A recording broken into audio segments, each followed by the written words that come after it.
When Wendy and I were on an assignment in a distant land, armed robbers put a gun to my head and pulled the trigger. But the gun didn't fire.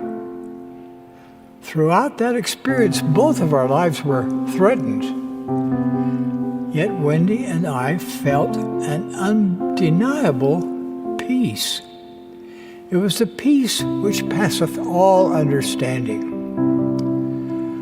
Brothers and sisters, the Lord will comfort you too. He will strengthen you. He will bless you with peace, even amidst chaos. Please listen to this promise of Jesus Christ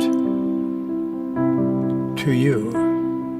Quote, I will be on your right hand and on your left, and my spirit shall be in your hearts, and mine angels round about you to bear you up. End quote. There is no limit to the Savior's capacity to help you. His incomprehensible suffering in Gethsemane and on Calvary was for you.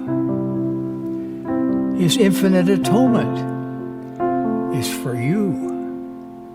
I urge you to devote time each week for the rest of your life to increase your understanding of the atonement of Jesus Christ. My heart aches for those who are mired in sin and don't know how to get out. I weep for those who struggle spiritually or who carry heavy burdens alone because they do not understand what Jesus Christ did for them. Jesus Christ took upon himself your sins, your pains, your heartaches, and your infirmities. You do not have to bear them alone. He will forgive you as you repent. He will bless you with what you need.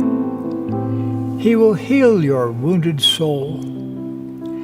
As you yoke yourself to him, your burdens will feel lighter.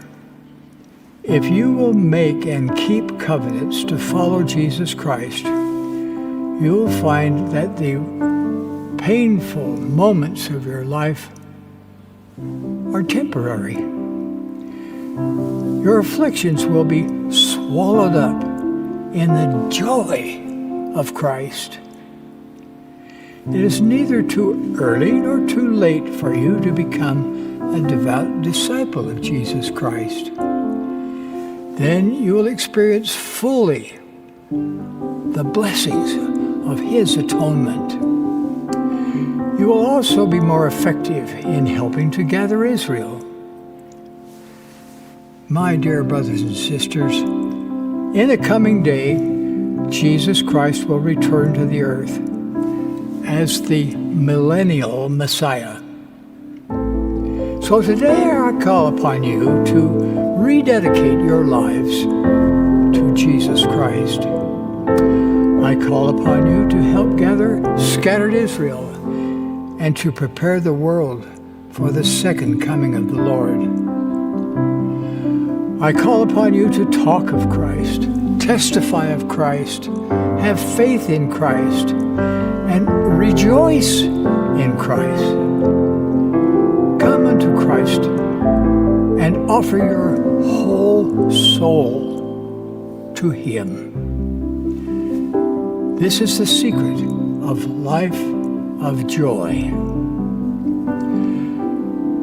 The best is yet to come, my dear brothers and sisters, because the Savior is coming again. The best is yet to come because the Lord is hastening his work. The best is yet to come as we fully turn our hearts and our lives to Jesus Christ. I bear my solemn witness that Jesus Christ is the Son of God. I am his disciple. I'm honored to be his servant. At his second coming, the glory of the Lord shall be revealed, and all flesh shall see it together. That day will be filled with joy for the righteous. Through the power of the sacred priesthood keys I hold, I declare this truth to you and to all the world. In the name of Jesus Christ, amen.